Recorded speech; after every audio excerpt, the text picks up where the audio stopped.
Ya, terima kasih kepada teman-teman warga kesejahteraan yang sudah menyempatkan diri hadir di sore hari ini ya, meskipun di tengah hujan ini ya. Berkumpul ini salah satu tujuannya adalah memang kita menggunakan atau memanfaatkan IT ini semaksimal mungkin sesuai dengan tuntunan zaman ya. Lebih-lebih lagi pada saat ini zaman pandemi ini kita di mana-mana itu melakukan kegiatan secara virtual gitu ya. Jadi kenapa tidak kita di kesetaraan meskipun kita berada di jalurnya non formal, tapi kita juga dituntut untuk tidak kalah gitu, artinya kita mendapatkan ijazah atau selain sebagainya itu tidak asal-asalan gitu, artinya ada sebuah proses yang sudah kita lakukan di situ meskipun tidak tidak seperti teman-teman yang di formal yang super ketat ininya proses pelaksanaan pembelajarannya. Kita di non formal ini lebih fleksibel adanya gitu ya. Tetapi kita tidak lupa atau tidak meninggalkan proses itu gitu ya. Karena proses itu juga tidak akan mengkhianati hasil katanya ya. Jadi teman-teman juga akan merasa bangga gitu ketika mendapatkan hasil nanti di akhir menerima ijazah atau nilai itu tidak nomo isepan tidak pening babaer berku ya. Jadi kita sudah mengikuti proses itu meskipun tidak ini itu ya. Jadi itu tujuannya kenapa kami selalu antusias, teman-teman tutor juga mengajak warga itu untuk membaca materi, mengerjakan tugas dan lain sebagainya. Itu hal-hal yang perlu kita pahami ya. Jadi bukan berarti menyusahkan teman-teman di kesetaraan, tetapi tujuannya itu lebih kepada kita terus menambah pengetahuan kita terkait perubahan-perubahan zaman yang terjadi gitu ya.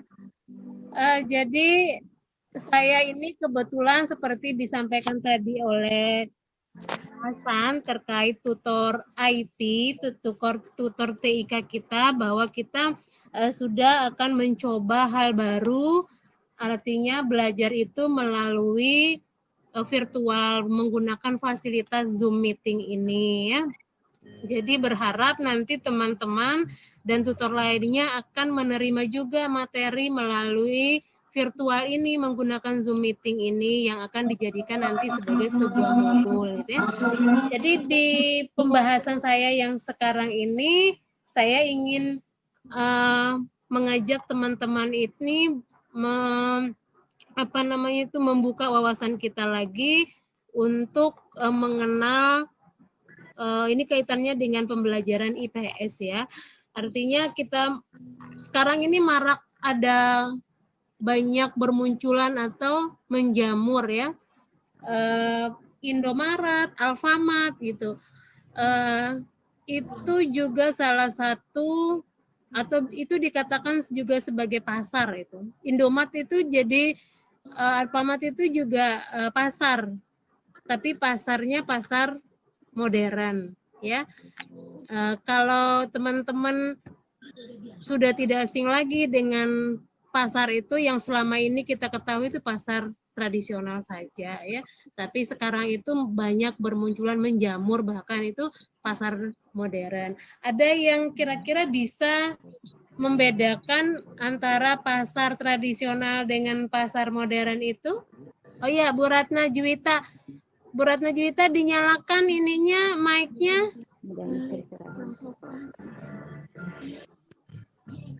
Bisa?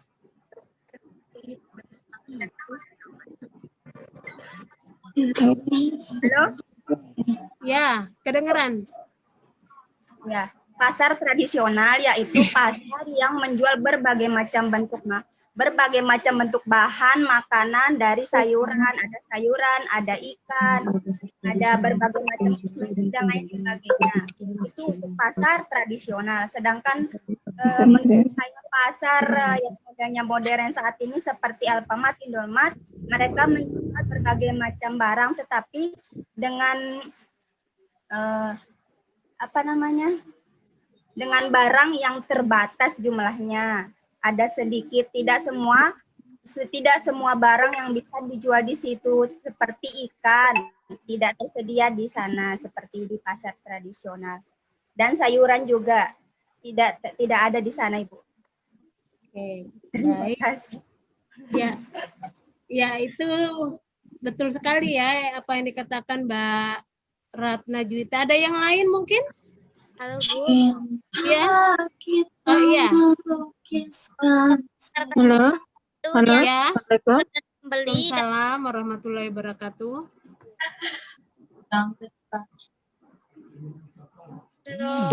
Ini Mbak ini ya. Mbak siapa Mbak? Pasar tradisional sama modern.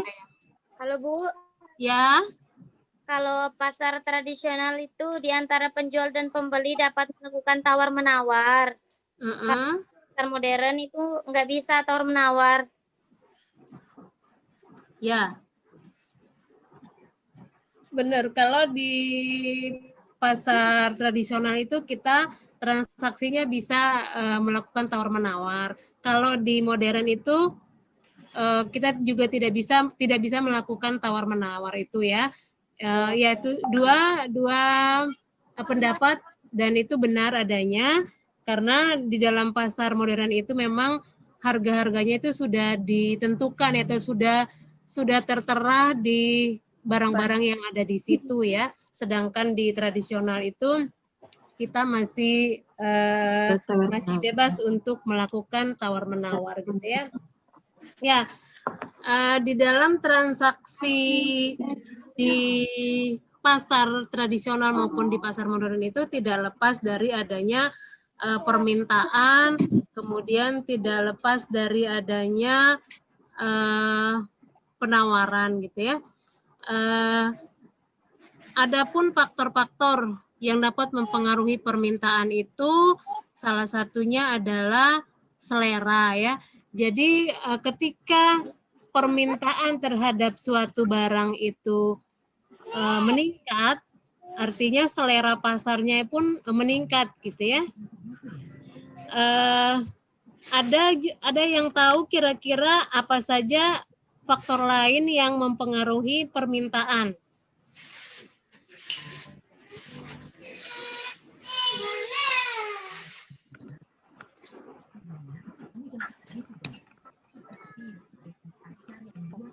Ada yang tahu kira-kira faktor lain yang dapat mempengaruhi permintaan?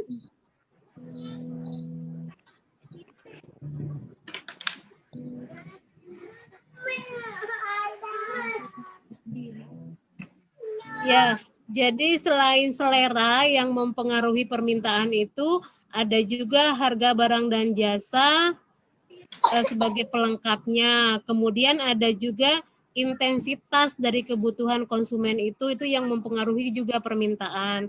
Kemudian pendapatan masyarakat juga mempengaruhi terhadap permintaan suatu barang dan pertambahan penduduk juga itu mempengaruhi terhadap suatu permintaan ya.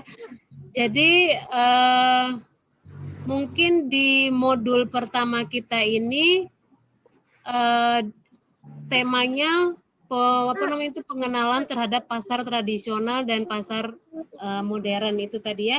Jadi nanti teman-teman saya untuk memperdalam atau untuk kejelasan lebih mendetail terhadap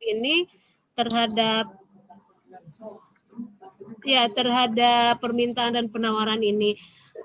Dan di dalam pasar modern juga kita mengenal online shop. Yaitu sekarang di masa pandemi terutama ini membooming sekali online shop ini. Di mana kita dari rumah kita tinggal mengklik, tinggal menekan segala macam fitur yang ada di HP, tiba-tiba aja barang sudah ada di rumah kita. Itu juga salah satu pasar modern melalui online shop itu. Jadi jual beli secara online, artinya jual beli di dalam dunia maya itu ya. Ada yang bisa sharing pengalaman terkait online shop ini? Ada yang menjadi pelaku online shop? Atau ada yang ingin atau sudah punya usaha ingin melakukan transaksi melalui online shop?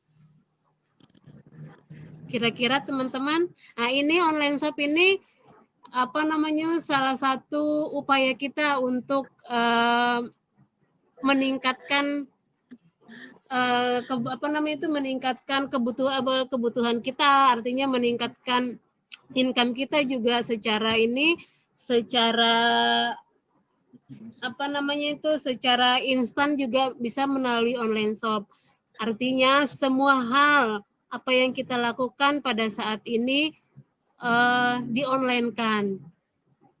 Kita punya hasil tanaman ubi misalkan, atau kita hobinya di menanam tanaman hias. Itu ketika di-online-kan, maka banyak juga yang tertarik dan ingin membeli. Nah, ini membuka peluang bagi kita untuk berusaha dan ada keuntungan terkait online shop ini.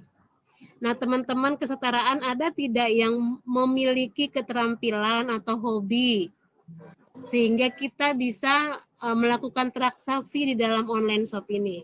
Ada yang ingin berbagi? Ada yang pernah melakukan transaksi online ini? Pernah, saya pernah. Coba Bu Mariati, apa bentuk transaksi online-nya?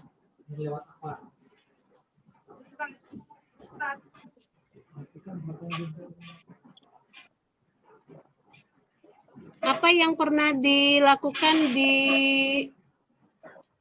ini pasar online, Bu Mariati?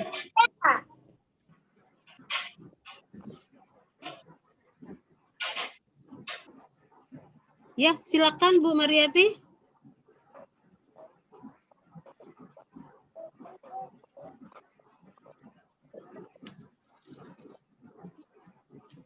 Nggak pernah, kalau saya nggak pernah. Oh, yang pernah tadi siapa?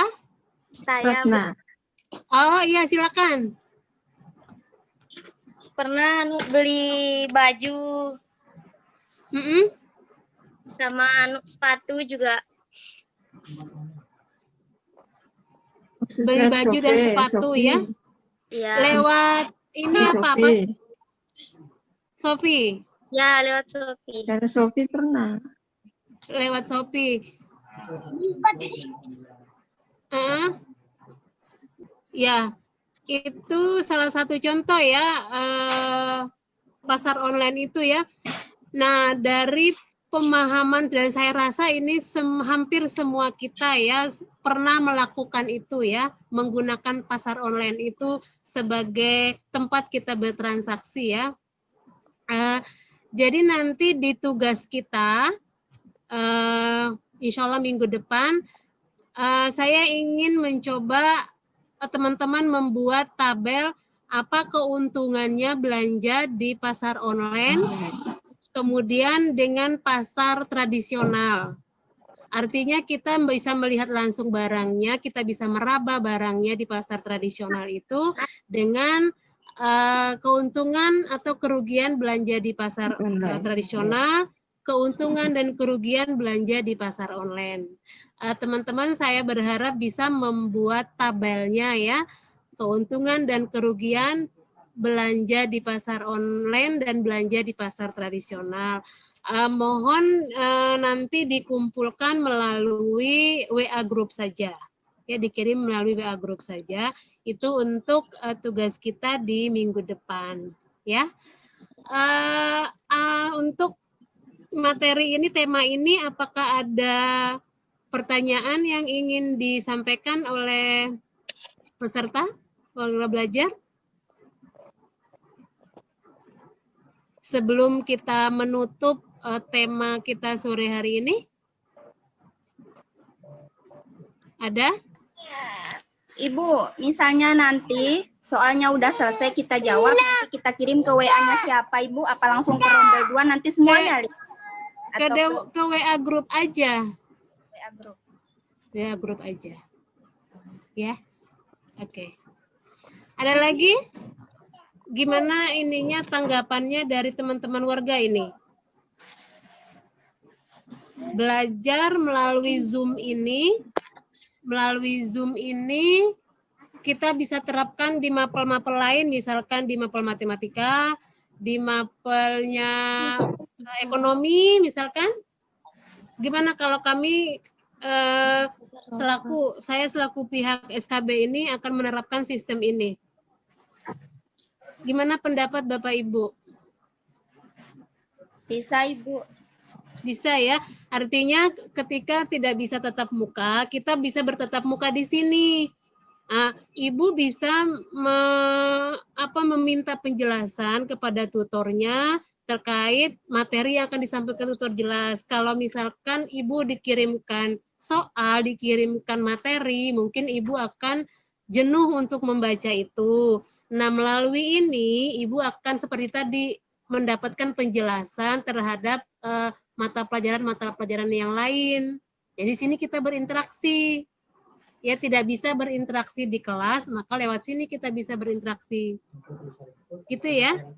Nah, sementara kalau ada teman yang tidak bisa ikut atau Ibu berhalangan, kita nanti bisa mengulang lagi kegiatan rekaman ini. Jadi Ibu bisa membaca, oh iya ini tadi materinya ini ya.